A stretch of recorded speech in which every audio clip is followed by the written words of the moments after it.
तो नमस्कार जनता, स्वागत है आप सबका मेरे YouTube चैनल पर। उम्मीद करता हूँ कि आप सब सही होंगे। तो पिछले 28 मई 2023 को हमारे देश के नए पार्लियामेंट या फिर संसद भवन का इनॉग्रेशन किया गया था हमारे देश के प्रधानमंत्री श्री नरेंद्र मोदी जी के द्वारा। और इस इवेंट में हमारे देश के जो भी ऑपोजिशन के लीडर्स हैं, जो भी पुराने संसद भवन का हिस्सा है, उन सभी को आमंत्रण दिया गया था। लेकिन ऑपोजिशन के काफी सारे पार्टीज, ऑलमोस्ट 21 के आसपास है ये नंबर, उन सभी ने मिलकर एक नोटिफिकेशन जारी किया ट्विटर पर, जिस पर उन्होंने ये बताया कि वो लोग इस इवेंट को बॉयकॉट कर रहे हैं या फिर इस इवेंट को वो लोग अटेंड नहीं करेंगे, जो कि फिलहाल आप अपनी स्क्रीन पर अभी देख ही सकते हैं। कुछ सिमिलर सा ही बॉयकॉट स्टोन लेइंग इवेंट के टाइम पर भी देखा गया था, जब 2020 में नए संसद भवन के निर्माण का काम शुरू होना था। तो आखिरकार कौन से वो रीजन है जिसके चलते ऑपोजिशन के बहुत सारे लीडर्स ने इस नए पार्लियामेंट हाउस के इनॉग्रेशन के इवेंट को बॉयकॉट किया है? आइए समझते हैं और सभी पॉइंट्स को काउंटर करते हैं आज के इस वीडियो में।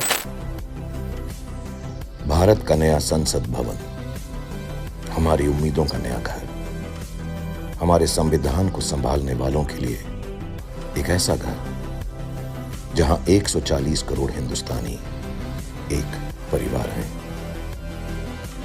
ये नया घर इतना बड़ा हो कि इसमें देश के हर प्रांत, प्रदेश, गांव, शहर, कोने कोने के लिए जगह बन सके। इस घर की बाहें इतनी चौड़ी हों कि देश की हर जाति, प्रजाति, हर धर्म को प्यार कर सके।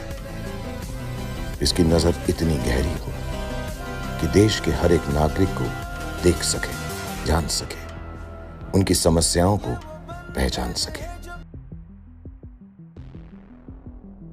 हमारे नए संसद भवन के लोअर हाउस यानी कि लोकसभा में लगभग 888 मेंबर्स बैठ सकते हैं और अपर हाउस यानी राज्यसभा में 300 मेंबर्स के बैठने की जगह है, एज कम्पेयर टू पुराने संसद भवन में जहां पर 543 मेंबर्स की जगह थी लोकसभा में और 250 मेंबर्स की जगह थी राज्यसभा में। बात करें इंडियन पार्लियामेंट हाउस के हिस्ट्री की, तो इसके निर्माण का काम 1921 में शुरू हुआ और 1927 में जाकर इसका काम पूरा हुआ। और फाइनली जब हमारे देश पर से ब्रिटिश राज खत्म हुआ, पहले इसको कॉन्स्टिट्यूएंट असेंबली का रूप दिया गया, बाद में जाकर इसको 1952 में इंडियन पार्लियामेंट का नाम दिया गया। और उस जमाने में जब इंडिया ब्रिटिश रूल के अंडर था, तब आज की डेट के प्रेसिडेंट की जगह पर वाइसरॉय हुआ करता था और बाद में जाकर वाइसरॉय रेसिडेंस राष्ट्रपति भवन बन गया।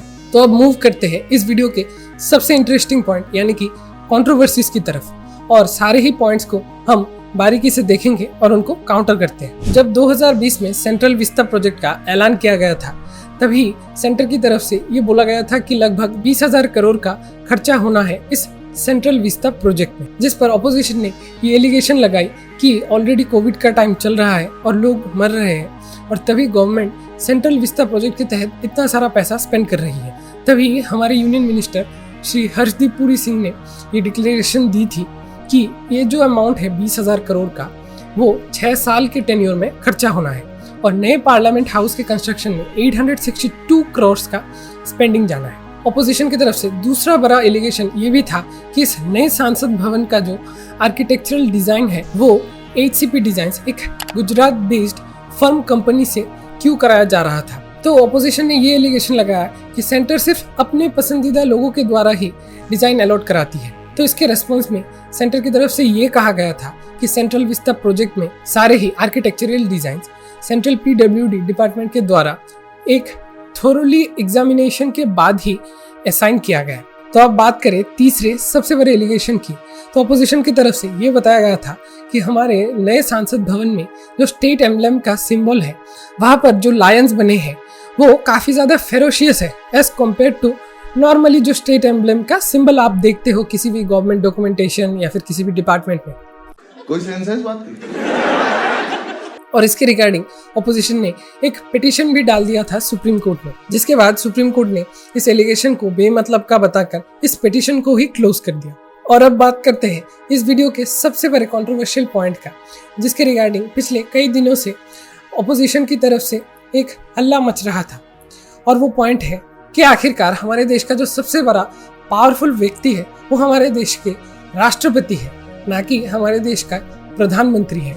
तो फिर नए संसद भवन का जो उद्घाटन है वो राष्ट्रपति के द्वारा क्यों नहीं कराया जा रहा है और बल्कि वहां पर हमारे देश के प्रधानमंत्री के द्वारा कराया जा रहा है। देखिए, इस चीज को लेकर काफी ज्यादा विवाद है, लेकिन सबसे पहले ये समझते हैं कि आखिरकार हमारे देश के राष्ट्रपति का काम क्या होता है। हमारे देश के राष्ट्रपति हमारे देश के प्रधानमंत्री जो कि काउंसिल ऑफ मिनिस्टर्स को लीड करते हैं, उनके द्वारा दिए गए ऑर्डर्स का फॉलो करते हैं, या फिर कह सकते हो अपने पावर को एक्सरसाइज कराते हैं। और ये बात कुछ नया नहीं है।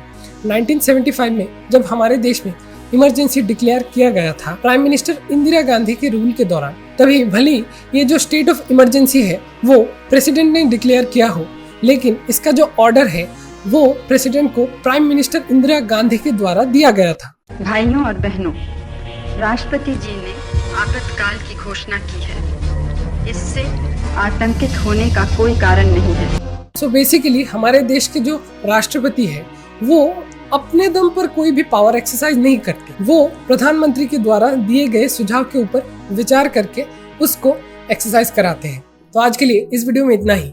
मेरी तरफ से हमारे देश के प्रधानमंत्री श्री नरेंद्र मोदी जी को सदर आभार और अभिनंदन हमारे देश के नए संसद भवन का उद्घाटन करने के लिए। तो आप भी इस चीज को अपना सपोर्ट दिखा सकते हैं। किसी भी प्लेटफॉर्म पर आप #MyParliament MyPride का इस्तेमाल करके। तो उम्मीद करता हूँ ये वीडियो आपको पसंद आया होगा। वीडियो पसंद आता है तो लाइक कर देना और चैनल पर नए हो तो प्लीज सब्सक्राइब कर लेना। मिलते हैं फिर अगले वीडियो में।